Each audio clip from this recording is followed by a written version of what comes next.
MLA ആയിരുന്ന ശബരിനാഥിനെ corporation വാർഡിൽ സ്ഥാനാർത്ഥിയാക്കുന്നത് കോൺഗ്രസിനെതിരെ ചർച്ചകൾക്ക് വഴിവെക്കുമെന്നറിഞ്ഞിട്ടും ആത്മവിശ്വാസത്തോടെ ശബരിനാഥിനെ മുൻനിർത്തിക്കൊണ്ട് തന്നെ ആദ്യ പട്ടിക പുറത്തിറക്കിയത് കോൺഗ്രസിന്റെ പിഴവോ പിടിപ്പുകേടോ എന്നതാണ് ആദ്യം മുതലേ ഉയർന്നുവരുന്ന ചോദ്യം.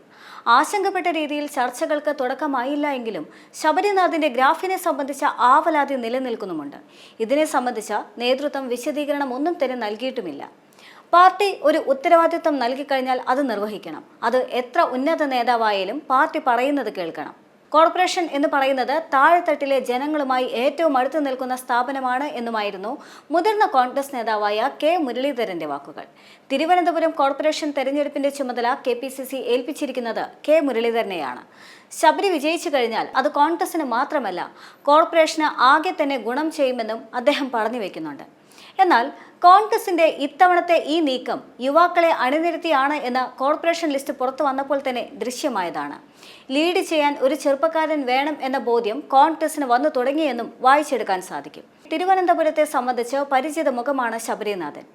നഗരത്തിലെ മുക്കും മൂലയും ശബരിക്ക് വ്യക്തമായി അറിയാം. വിദ്യാസമ്പന്നനായ ചെറുപ്പക്കാരൻ എന്ന നിലയിൽ ഭാവി തിരുവനന്തപുരത്തെ സംബന്ധിച്ച അദ്ദേഹത്തിന് വ്യക്തമായ കാഴ്ചപ്പാടുമുണ്ട്.